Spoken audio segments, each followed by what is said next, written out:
हाय दोस्तों, कैसे आप लोग। और आज एक बहुत ही प्रैक्टिकल टॉपिक है और बहुत सारे लोगों की जान सिर्फ इस वजह से चले जाती है क्योंकि वो सही समय पे डायग्नोस नहीं हो पाते हैं।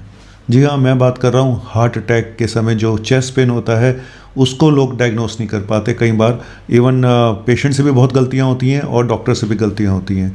तो कैसे कोई ऐसा तरीका है जिससे हम आसानी से पता लगा लें कि ये हार्ट का पेन हो सकता है और हम बच पाएँ, हम अपने पेशेंट को बचा पाएँ।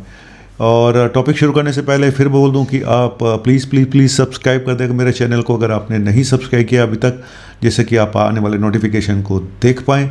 और दूसरा ये जो पेशेंट मेरे से ऑनलाइन कंसल्टेशन करना चाहते हैं प्लीज़ प्लीज़ प्लीज़ मुझे व्हाट्सएप पे मैसेज करें, डायरेक्ट कॉल मत करें। और वो लोग जो मुझे अफोर्ड नहीं कर पाते हैं, सिर्फ उनके लिए बोल रहा हूँ, जो लोग मेरी फ़ीस अफोर्ड नहीं कर पाते हैं वो मुझे ट्यूसडे मंगलवार को ऑनलाइन कंसल्टेशन मैंने उन लोगों के लिए रखी है जो थोड़े पुअर हैं और मेरी फ़ीस ज़्यादा अफोर्ड नहीं कर सकते। तो उस दिन फ़ीस आप लोगों के लिए मैंने कम कर दी है, तो आप मुझे व्हाट्सएप पे मैसेज कर सकते हैं वो लोग जो मुझे नहीं अफोर्ड कर पा रहे हैं मेरी ऑनलाइन कंसल्टेशन को। Thank you. चलिए शुरू करते हैं आज का टॉपिक। बस 5 मिनट। अरे अभी आ रहा हूँ यार, 5 मिनट किसके पास है। चलिए बने रहिए मेरे साथ।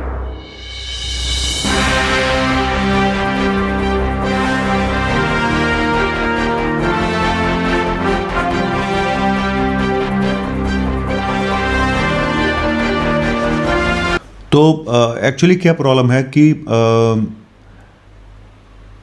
चेस्ट पेन कई बार बिल्कुल क्लियर कट चेस्ट पेन, जैसे पहले मैं बता दूं कि चेस्ट पेन हार्ट का होता कैसे है। एक तो कुछ लोगों को पहले से सिम्टम आने शुरू हो जाते हैं कि उनको चलने में प्रॉब्लम हो रही थी, छाती में भारीपन लगता था, चलने में सांस फूलती थी, और जब वो रुक जाते थे तो उनको आराम मिल जाता था। तो ये तो हो गए एंजाइना के सिम्टम, है ना। तो कुछ लोगों को अगर ऐसा लगता है तो पहले से ही जाके डॉक्टर से मिल लें तो बेटर है। तो ये लोग तो थोड़े भाग्यशाली होते हैं क्योंकि इनको पहले से पता चल जाता है। लेकिन जब अचानक हार्ट अटैक होता है, जो पहले से कोई सिम्टम नहीं, प्रॉब्लम वहाँ पे है। और प्रॉब्लम वहाँ पे है कि जहाँ पे सिम्टम कुछ और तरह के हैं, ठीक है। फिर भी मैं आज कोशिश करूँगा कि एक आम आदमी कैसे पता लगाए कि ये हार्ट अटैक ही है, ये एंग्जाइटी नहीं है, ये गैस नहीं है। सबसे ज़्यादा प्रॉब्लम इन दो बीमारियों से होती है। एंग्जाइटी सोच लेते हैं लोग कि एंग्जाइटी मतलब सिर्फ नर्वसनेस, घबराहट, बेचैनी है और कुछ नहीं है, और दूसरा कि पेट में गैस बन रही है। इन दो, मुझे लगता है कि सबसे ज़्यादा डेथ और सबसे ज़्यादा प्रॉब्लम्स इन दो बीमारियों की कन्फ्यूज़न से होती हैं। तो मैं यहाँ पे भी क्लियर करूँगा कि कैसे आप डायग्नोस करें अपने आप, और डॉक्टर के लिए भी होगा, जूनियर डॉक्टर्स के लिए, ठीक है।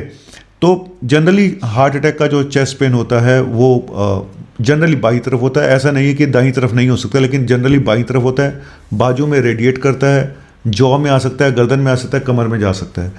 और पेन टाइम के साथ साथ बढ़ता जाता है। ऐसा नहीं है कि एक हल्का सा पेन 24 घंटे बना हुआ है, ऐसा नहीं होता। पेन बढ़ता जाएगा लगातार, और उसके साथ साथ आपको घबराहट, पेशेंट को घबराहट हो सकती है, बेचैनी हो सकती है, पैल्पिटेशन हो सकते हैं, चक्कर आ सकते हैं, वीकनेस हो सकती है, बहुत थकान हो सकती है, पसीना बहुत आ जाता है ना। और बीपी फ्लक्चुएट कर सकता है। आज मैं एक चीज़ और बताऊंगा कि मैं कैसे पहचानता हूं कि ये हार्ट का पेन हो सकता है। मैं ब्लड प्रेशर और पल्स को ज़रूर बहुत इंपॉर्टेंस देता हूं। मैंने ज़्यादातर पेशेंट में जहां पे हार्ट अटैक में सबसे दिक्कत वहां पे होती है जहां पे हार्ट अटैक में ईसीजी नॉर्मल आ रहा है, ईसीजी नॉर्मल आ रहा है। तो ये तो बात मैं बाद में डिस्कस करूंगा, ठीक है। लेकिन अगर पेशेंट का ब्लड प्रेशर बढ़ा हुआ है, पेशेंट का ब्लड प्रेशर बढ़ा हुआ है, तो बहुत अलर्ट रहने की ज़रूरत है। ये पेशेंट हार्ट की प्रॉब्लम, हार्ट का पेन हो सकता है जिनके ब्लड प्रेशर बढ़े हुए हैं। और लेकिन मैंने कुछ पेशेंट में बीपी लो भी देखा, और लो ब्लड प्रेशर तो बहुत खतरनाक होता है हार्ट अटैक के समय, क्योंकि पेशेंट कार्डियोजेनिक शॉक में जा रहा होता है, और ये पेशेंट बचाए जा पाने बड़े मुश्किल होते हैं अगर बीपी लो हो गया तो लेकिन कुछ लोगों का हमेशा ही बीपी लो रहता है, तो उनके लिए एक अलग कहानी है। लेकिन अगर पेन लगातार बढ़ता जा रहा हो, जो मैंने सिम्टम बताए, तो ये हार्ट का पेन होता है। और ब्लड प्रेशर जरूर चेक करें। ब्लड प्रेशर अगर बढ़ा हुआ है तो चांसेस काफ़ी हैं कि इस पेशेंट को प्रॉब्लम हो सकती है। इस पेशेंट पर नज़र बना के रखनी पड़ेगी। मैं ये नहीं कह रहा हूँ कि ब्लड प्रेशर बढ़ गया तो होगा ही होगा, लेकिन ये एक सिम्टम होता है ब्लड प्रेशर हाई होना कि हाँ ये पेशेंट रिस्क पे है, ठीक है। एक तो ये हो गया। एंग्जाइटी का जो पेन होता है, पैनिक डिसऑर्डर का पेन, ऐसा होता है कि पहले भी होता रहता है ना। घबराहट होती है, बेचैनी होती है, और पल्स फास्ट हो जाती है और कोई भीड़ वाली जगह पे प्रॉब्लम हो जाती है, या सफोकेशन फील होता है, घुटन महसूस होती है बंद जगह पे, है ना, किसी कोई आवाज़ सुन ली या कोई बेल बज गई, किसी ने कुछ बोल दिया, तो वहाँ पे प्रॉब्लम होती है। पेशेंट को स्ट्रेस बहुत है, पेशेंट सो नहीं पा रहा है रात को, तो ये सिम्टम एंग्जाइटी के होते हैं।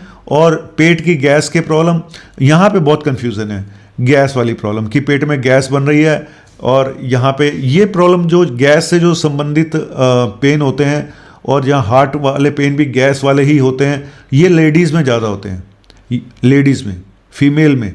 तो फीमेल पेशेंट ज़्यादा वो होते हैं, इग्नोर हो जाते हैं, या यंग पेशेंट इग्नोर होते हैं, या फीमेल पेशेंट, क्योंकि फीमेल पेशेंट में कई बार टिपिकल सिम्टम नहीं होते। वो पेट में गैस बन रही थी, पेट में हल्का ऊपर भारीपन था, हमने इनो ले लिया, हमारी गैस ठीक हो गई, और बाद में पता चला कि हार्ट अटैक हो गया।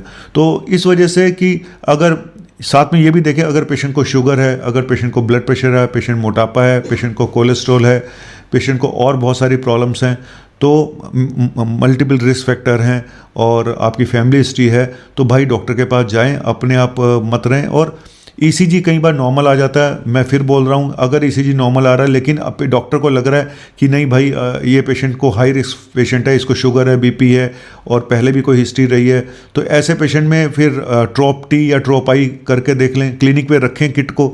मैं सभी जूनियर डॉक्टर से बोलूँगा कि अपने क्लिनिक पे किट रखनी चाहिए, ट्रोप आई, ट्रोप टी, और हाथों हाथ करके देख लेना चाहिए। मैं मानता हूँ कि ये किट वाला टेस्ट 100% एक्यूरेट नहीं होता, लेकिन 80-90% तक भी एक्यूरेसी अगर हो गई तो बहुत अच्छा है कि आप एटलीस्ट कुछ पेशेंट को तो बचा सकते हो, क्योंकि हाथों हाथ रिजल्ट मिल जाता है।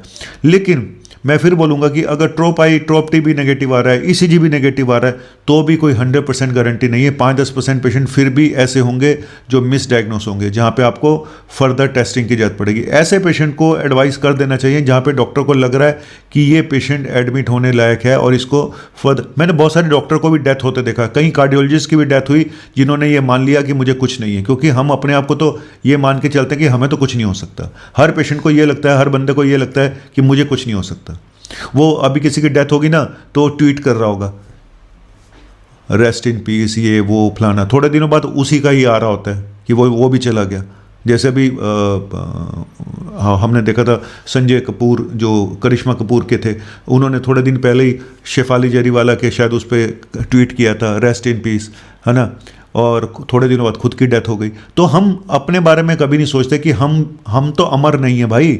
अगर आपने रिस्क फैक्टर पहले से ही पाले हुए हैं बहुत सारे, और कोविड वैसे ही एक रिस्क फैक्टर बन चुका है, तो प्लीज़ प्लीज़ प्लीज़ अपने सिम्टम को नज़रअंदाज ना करो। अगर कोई भी अगर कोई चक्कर वक्कर सा आ गया है तो भी आपको इन्वेस्टिगेट करना चाहिए। अगर आपको घबराहट होती है चलने में तो भी आपको इन्वेस्टिगेट करना चाहिए। चलने में छाती में कोई भारीपन लगता है तो भी आपको इन्वेस्टिगेट करना चाहिए। तो इसको लाइटली मत लें। और फिर बार बार बोलूँगा कि अगर आपके ऊपर 40-45 साल से ज़्यादा है और आपके रिस्क फैक्टर हैं ऑलरेडी बहुत सारे, या एक भी रिस्क फैक्टर है और फैमिली हिस्ट्री है और पोस्ट कोविड तो है ही है, और आप एडमिट हुए थे अगर डेल्टा वेव में आपकी ऑक्सीजन लो गई थी, तो आपको हार्ट अटैक के चांसेस थोड़े से ज़्यादा हैं बाकी लोगों से।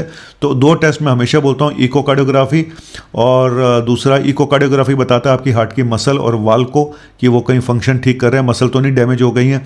और दूसरा टेस्ट जो है सीटी कोरोनरी एंजियोग्राफी, जो बिना एडमिट हुए कराया जा सकता है। और पहले भी मैं बोल चुका हूँ, अगर आपको लगता है सीटी एंजियोग्राफी कॉस्टली है तो आप मुझे बताइए, मैं आपको अच्छी जगह से सस्ता टेस्ट करा के दूंगा।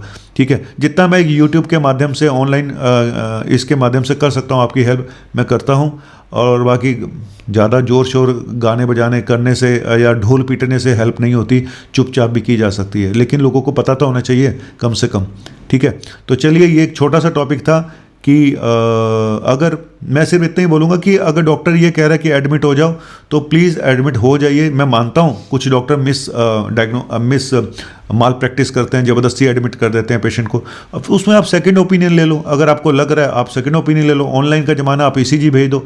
और मैं ईसीजी रिपोर्टिंग मतलब इतना बता देता हूँ कि ईसीजी नॉर्मल है या नहीं है, ये तो मैं फ्री में बताता हूँ सब लोगों को जो भी मुझे ईसीजी भेजते हैं। मैं इतना बता देता हूँ नॉर्मल है या नहीं है, बस इतना ही बताऊँगा। इससे आगे आपको डिटेल जाननी है तो फिर आपको कंसल्ट करना पड़ेगा। ठीक है, तो चलिए एक ब्लड प्रेशर को जरूर ध्यान में रखिएगा। हाई ब्लड प्रेशर है और चेस्ट में डिस्कम्फर्ट है तो भाई ये चांसेस हो सकते हैं कि हार्ट प्रॉब्लम हो, फिर बोल रहा हूँ। और लो ब्लड प्रेशर ज़रूरी नहीं है, लेकिन हाँ लो ब्लड प्रेशर एक निशानी होती है। अगर हार्ट अटैक के साथ लो ब्लड प्रेशर है तो ये प्रॉब्लम ज़्यादा हो सकती है। और कई बार सीरियल वाइज ईसीजी भी कराने पड़ते हैं, हर 2-2 घंटे बाद भी ईसीजी करा के देखने पड़ते हैं। तो अगर चेस्ट पेन हो उस दिन प्लीज़ घर पे रहें, उस दिन काम पे ना जाएं। मैं इतना बोलूँगा, भले ही नॉर्मल क्यों ना हो, भले ही नॉर्मल आ गया ईसीजी, आप एक दिन की छुट्टी लेके घर पे रहें, जो भी है एटलीस्ट मैनेज हो जाए, है ना। क्योंकि एग्जर्शन से कई बार प्रॉब्लम बढ़ जाती है, हार्ट अटैक की प्रॉब्लम बढ़ती है एग्जर्शन से, आपको रेस्ट चाहिए होता है, ठीक है। और रात को अगर प्रॉब्लम हो रही है तो दिन का वेट मत करें कि हम दिन में जाएंगे, कई बार रात में ही पेशेंट चला जाता है, और कई बार रात को ही सोते सोते ही पेशेंट चले जाते हैं। इसके लिए मैं अलग से वीडियो बनाऊंगा कि रात में हार्ट अटैक क्यों होते हैं, बता दूं अभी।